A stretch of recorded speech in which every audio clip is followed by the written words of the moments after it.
Segunda parte. Há quase um mês o rapaz estava trabalhando para o mercador de cristais. E não era exatamente o tipo de emprego que lhe fazia feliz. O mercador passava o dia inteiro resmungando atrás do balcão, pedindo que tomasse cuidado com as peças, que não deixasse quebrar nada. Mas continuava no emprego porque o mercador era um velho rabugento, mas não era injusto. O rapaz recebia uma boa comissão em cada peça vendida e já havia conseguido juntar algum dinheiro. Naquela manhã havia feito certos cálculos. Se continuasse a trabalhar todos os dias como estava trabalhando, ia precisar de um ano inteiro para poder comprar algumas ovelhas. Gostaria de fazer uma estante para os cristais, disse o rapaz ao mercador. Ela pode ser colocada do lado de fora e atrair quem está passando lá embaixo da ladeira. Nunca fiz uma estante antes, respondeu o mercador. As pessoas passam e esbarram. Os cristais se quebram. Quando eu andava pelo campo com as minhas ovelhas, elas podiam morrer se encontrassem uma cobra. Mas isto faz parte da vida das ovelhas e dos pastores. O mercador atendeu um freguês que desejava 3 vasos de cristal. Estava vendendo melhor do que nunca, como se o mundo tivesse voltado no tempo, para a época em que a rua era uma das principais atrações de Tanger. O movimento já melhorou bastante, disse ao rapaz quando o freguês saiu. O dinheiro permite que eu viva melhor e lhe devolverá suas ovelhas em pouco tempo. Para que exigir mais da vida? Porque temos que seguir os sinais, falou o rapaz quase sem querer, e arrependeu-se do que dissera, porque o mercador nunca havia encontrado um rei. Chama-se princípio favorável, sorte de principiante, porque a vida quer que você viva sua lenda pessoal, falara o velho. O mercador, entretanto, estava entendendo o que o rapaz falava. A simples presença dele na loja era um sinal. E com o passar dos dias, com o dinheiro entrando na caixa, ele não estava arrependido de haver contratado o espanhol. Mesmo que o rapaz estivesse ganhando mais do que devia, como ele sempre havia achado que as vendas não mudavam mais, tinha oferecido uma comissão alta, e sua intuição dizia que em breve o garoto estaria de volta às suas ovelhas. Por que você queria conhecer as pirâmides? Perguntou para mudar de assunto. Porque sempre me falaram nelas, disse o rapaz, evitando falar no seu sonho. Agora o tesouro era uma lembrança sempre dolorosa, e o rapaz evitava pensar nisto. Eu não conheço ninguém aqui que queira atravessar o deserto só para conhecer as pirâmides, disse o mercador. São apenas um monte de pedras. Você pode construir uma no seu quintal. Você nunca teve sonhos de viajar, disse o rapaz, atendendo mais um freguês que entrava na loja. 2 dias depois, o velho procurou o rapaz para falar da estante. Não gosto de mudanças. Nem eu nem você somos como Hassan, o rico comerciante. Se ele erra numa compra, isso não afeta muito, mas nós dois temos sempre que conviver com os nossos erros. É verdade, pensou o rapaz. Para que você quer a estante? Disse o mercador. Quero voltar mais rápido para minhas ovelhas. Temos que aproveitar quando a sorte está do nosso lado e fazer tudo para ajudá-la da mesma maneira que ela está nos ajudando. Chama-se princípio favorável, ou sorte de principiante. O velho ficou calado por algum tempo. Depois disse: O profeta nos deu o Alcorão e nos deixou apenas 5 obrigações para serem seguidas em nossa existência. A mais importante é a seguinte: só existe um Deus. As outras são rezar 5 vezes por dia, fazer jejum no mês de Ramadã, fazer caridade com os pobres. Parou de falar. Seus olhos ficaram cheios de água ao falar do profeta. Era um homem fervoroso, e mesmo com toda a sua impaciência, procurava viver sua vida de acordo com a lei muçulmana. E qual a quinta obrigação? Perguntou o rapaz. Há 2 dias atrás você disse que eu nunca tive sonhos de viajar. A quinta obrigação de todo muçulmano é uma viagem. Devemos ir, pelo menos uma vez na vida, a cidade sagrada de Meca. Meca é muito mais longe que as pirâmides. Quando eu era jovem, preferi juntar o pouco dinheiro que eu tinha para começar essa loja. Pensava em ser rico algum dia para ir a Meca. Passei a ganhar dinheiro, mas não podia deixar ninguém cuidando dos cristais, porque os cristais são coisas delicadas. Ao mesmo tempo, via passar de frente à minha loja muitas pessoas que seguiam em direção a Meca. Haviam alguns peregrinos ricos, que iam com um séquito de criados e de camelos, mas a maior parte das pessoas era muito mais pobre do que eu era. Todas iam e voltavam contentes e colocavam na porta de suas casas os símbolos da peregrinação.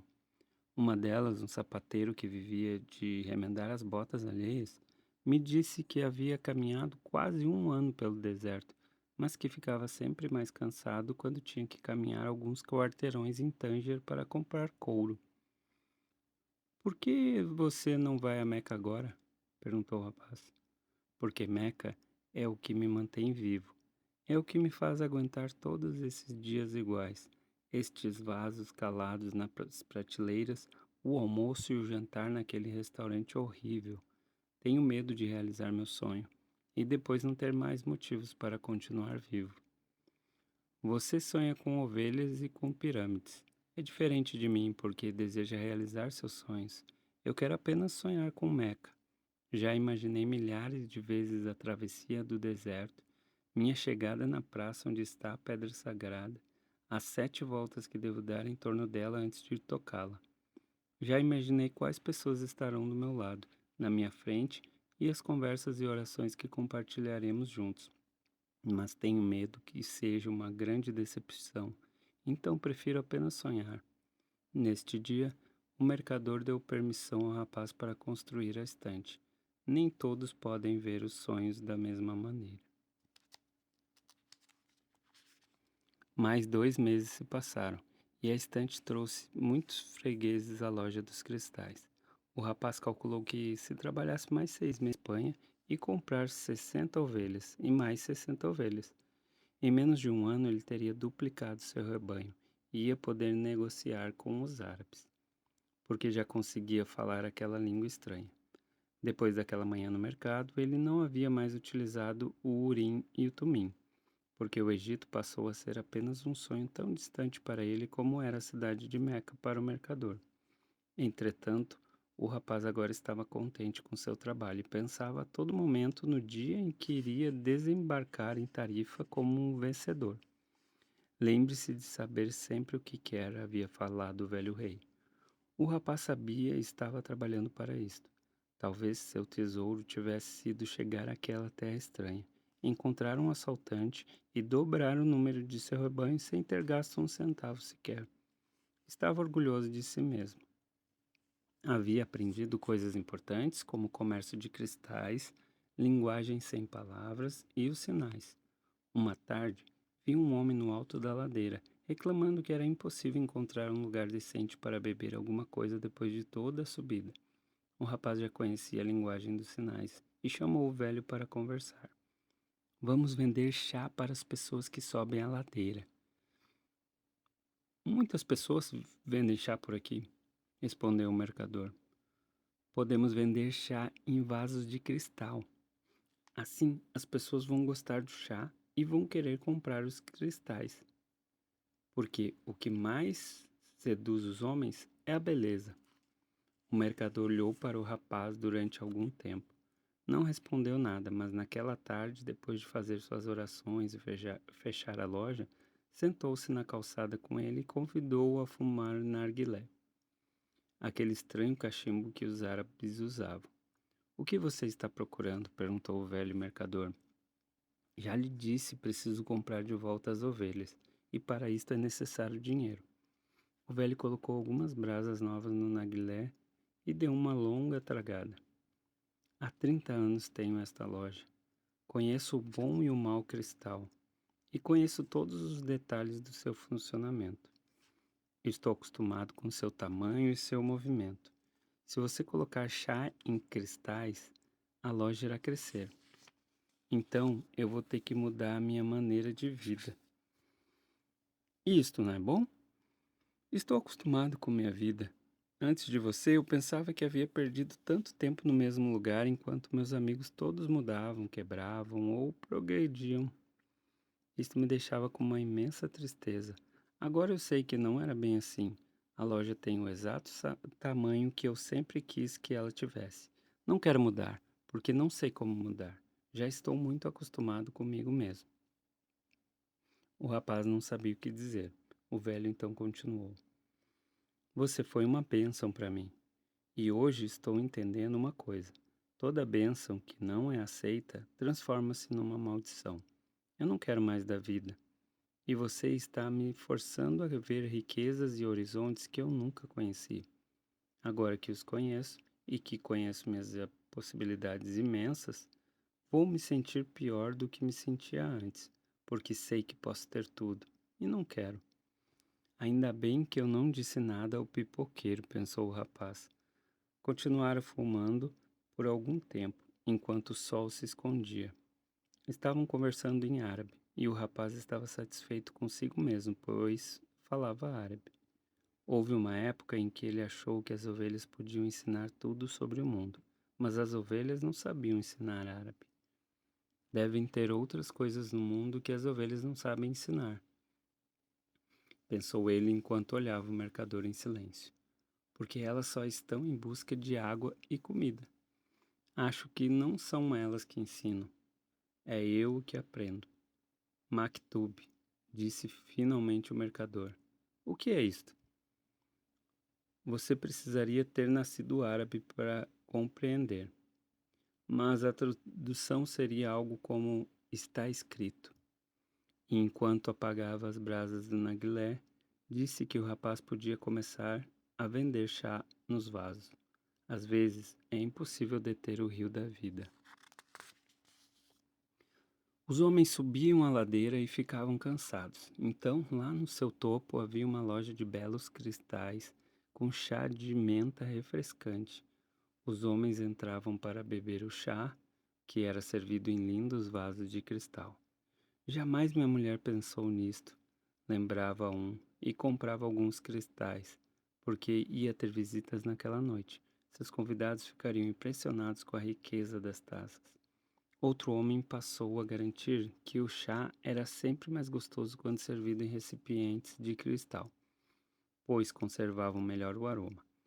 Um terceiro disse ainda que era tradição no Oriente utilizar vasos de cristal junto com chá, por causa de seus poderes mágicos.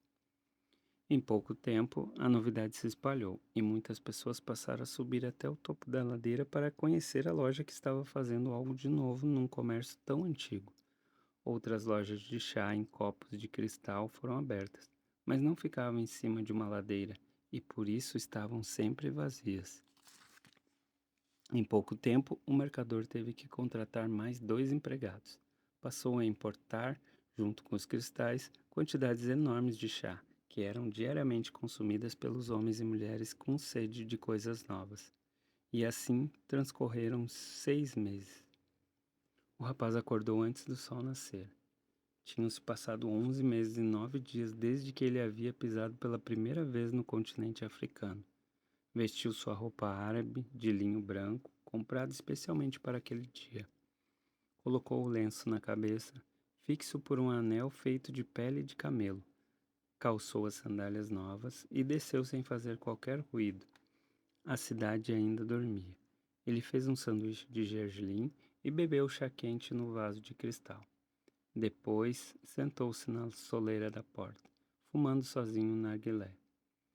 Fumou em silêncio, sem pensar em nada, escutando apenas o ruído sempre constante do vento que soprava, trazendo o cheiro do deserto.